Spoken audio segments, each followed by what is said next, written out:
हजरत अली रज़ियल्लाहु ताला अन्हु के पास एक आदमी आया और आप रज़ियल्लाहु ताला अन्हु से पूछा कि ज़मीन और सूरज के दरमियान फासला कितना है। इस सवाल की पेचीदगी के बारे में यहाँ काबिल जिक्र है कि वो आदमी अरब था और अरबी जुबान में तादाद या गिनती 1000 तक महदूद है। उस आदमी ने जो सवाल पूछा तो उसका जवाब लाखों फासले में था।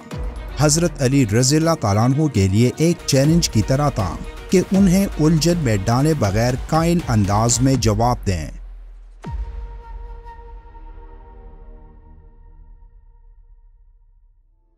हजरत अली रज़ियल्लाहु ताला अन्हु ने जवाब दिया, अगर कोई अरब घोड़ा यहाँ से दौड़ना शुरू कर दे और 500 साल तक दौड़ता रहे तो वो घोड़ा सूरज तक पहुंच जाएगा। उस आदमी को यकीन हो गया और वो चला गया। लेकिन अब हमारे लिए ये ज़रूरी है कि मालूम करें कि आप रज़ियल्लाहु ताला अन्हु ने ये बात क्यों कही। ये एक जुमला हज़रत अली रज़ियल्लाहु ताला अन्हु की लाजवाब ज़हानत को ज़ाहिर करता है। हज़रत अली रज़ियल्लाहु ताला अन्हु ने कहा, अगर एक अरब घोड़ा 500 साल तक दौड़े तो वो सूरज तक पहुंच जाएगा। अब इस बात के पीछे मिस्ट्री ये थी कि एक अरब घोड़े की औसत रफ्तार 22 मील फी घंटा है। अगर 22 को हम 24 से ज़रब दें तो ये 528 बनता है। यानी एक घोड़ा पूरा दिन 24 घंटे दौड़ता है तो ये तकरीबन 528 मील का फासला तय करेगा। अब एक महीने में ये फासला कितना होगा तो इसके लिए हमें घोड़े की तरफ से तय करदा फासले का हिसाब लगाने के लिए 528 को 29.5 से ज़रब देते हैं, क्योंकि एक इस्लामी महीने में एवरेज 29.5 दिन होते हैं। तो ये हिसाब हमें तकरीबन 15,576 का जवाब देता है। यानी एक घोड़ा एक माह यानी 30 दिन में 15,576 मील का फासला तय करेगा। अब एक साल में इसका हिसाब लगाए तो वो एक साल में जो फासला तय करेगा उसे हासिल करने के लिए हम इसे 12 से ज़रब देते हैं। चूंकि साल में 12 महीने होते हैं इसलिए ये आपको 1,86,912 का जवाब देता है। फिर 1,86,912 को 500 से ज़रब दें, क्योंकि घोड़े को 500 साल तक चलना चाहिए, तो इसका जवाब आएगा 9,34,56,000 माइल्स। अब अगर आप किसी फल्कियात दान से ज़मीन से सूरज के फासले के बारे में पूछें तो वो आपको बताएगा कि ये फासला कभी भी मुस्तकिल नहीं रहता।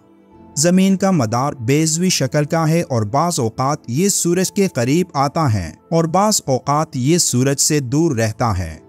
जब ज़मीन सूरज के करीब होती है तो इसका फासला 9,01,00,000 मील होता है और सूरज से सबसे ज़्यादा फासला 9,48,00,000 मील होता है। जब आप इन दोनों फासलों पर औसत लेते हैं तो ये 9,30,00,000 मील के लगभग आता है। साइंस की इस कैलकुलेशन का हिसाब मौजूदा दौर की दरियाफ्त है, लेकिन हज़रत अली रज़ियल्लाहु ताला अन्हु ने इसके बारे में 1400 साल पहले जिक्र फरमा दिया था, जो इस बात का सबूत है कि आप रज़ियल्लाहु ताला अन्हु साइंस से कहीं आगे सोच रखने वाले एक ज़हीन इंसान थे, जिनकी मिसालें आज हमें गैर मुस्लिमों की किताबों में मिलती हैं। इसी तरह एक रोज़ कुछ सहाबा आपस में इस बात पर बहस कर रहे थे कि कौन सा हर्फ गुफ्तगू में सबसे ज़्यादा इस्तेमाल होता है। वो इस नतीजे पर पहुंचे कि अलिफ सबसे ज़्यादा इस्तेमाल होने वाला हर्फ है और कोई शख्स ऐसा कलाम नहीं कर सकता जिसमें अलिफ ना हो। उस मौके पर अमीरुल मोमिनीन हज़रत अली रज़ियल्लाहु ताला अन्हु भी मौजूद थे और ये गुफ्तगू सुन रहे थे। आप खड़े हुए और रसूलुल्लाह स्वल्लल्लाहु अलैहि वआलिहि वसल्लम की शान में एक खुतबा इस तरह से इरशाद फरमाया कि वहाँ मौजूद हर इंसान हैरत ज़दा होकर रह गया। ये ऐसा तारीख़ी खुतबा था जिसमें कहीं भी अलिफ इस्तेमाल नहीं हुआ और आज भी अक़लें आपके इस कलाम पर हैरत ज़दा हैं कि ऐसा कैसे मुमकिन है कि इतने बड़े खुतबे में कहीं भी अलिफ का इस्तेमाल नहीं हुआ। लेकिन सिर्फ ये ही नहीं बल्कि एक और जगह आप रज़ियल्लाहु ताला अन्हु ने एक और खुतबा ऐसे पेश किया जिसमें कहीं भी किसी लफ्ज़ में भी कहीं कोई नुक्ता नहीं था। अगर अरबी हुरूफ को देखें तो ये बात कहीं से मुमकिन नज़र नहीं आती कि इतने बड़े खुतबे में बग़ैर नुक्ते वाले हुरूफ का इस्तेमाल हो सके। लेकिन जब बात करने वाला इल्म का समंदर हो तो ऐसा मुमकिन हो सकता है। इसीलिए रसूलुल्लाह स्वल्लल्लाहु अलैहि वसल्लम ने फरमाया था कि मैं इल्म का शहर हूँ और अली उसका दरवाज़ा। हज़रत अली रज़ियल्लाहु ताला अन्हु की ज़हानत के अनगिनत वाक़यात हैं जिन्हें सुनकर और पढ़कर अक़ल दंग रह जाती है। यही वजह है कि आज के दौर के कई नामवर साइंसदान, रिसर्चर्स और फिलासफर्स हज़रत अली रज़ियल्लाहु ताला अन्हु के अक़वाल पर रिसर्च करके ये कहने पर मजबूर हैं कि आप रज़ियल्लाहु ताला अन्हु जैसा ज़हीन इंसान कोई और नहीं था।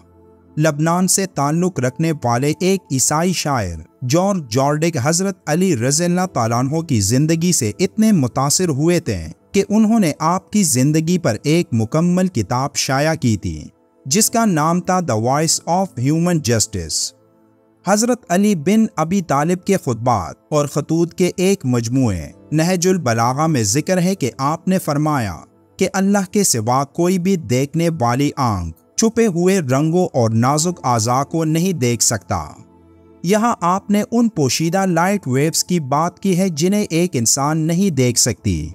ये पोशीदा रंग वो रंग होते हैं जिनके बारे में एक मशहूर माहिर फल्कियात विलियम हार्शल ने 1800 में खोज की थी और जिसे इंफ्रारेड रेस का नाम दिया गया।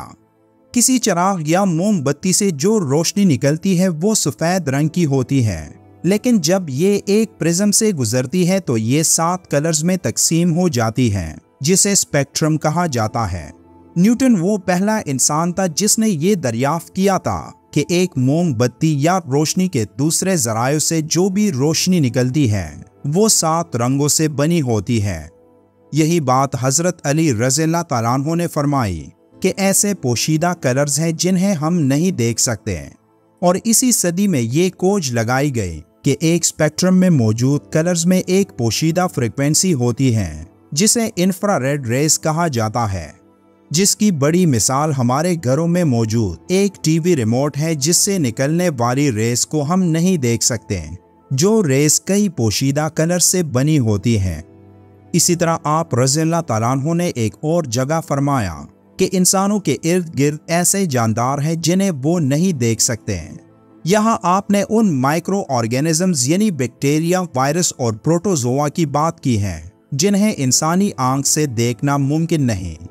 इन माइक्रो ऑर्गेनिजम्स को 17वीं सेंचुरी में एंटोन वॉन लेवनहुक ने दरियाफ्त किया था, जबकि इसके बारे में हज़रत अली रज़ियल्लाहु ताला अन्हु ने 1000 साल पहले ही बता दिया था। ये सब हज़रत अली रज़ियल्लाहु ताला अन्हु के इल्म की एक झलक थी। ऐसे कई हैरान कर देने वाली बातें और भी हैं जिनमें आप रज़ियल्लाहु ताला अन्हु ने इस कायनात के वक्त फिजिक्स, मैथमेटिक्स और फिलॉसफी जैसे कई मौज़ूआत पर बात की है, जिसे हम किसी और वीडियो में आपके सामने पेश करेंगे।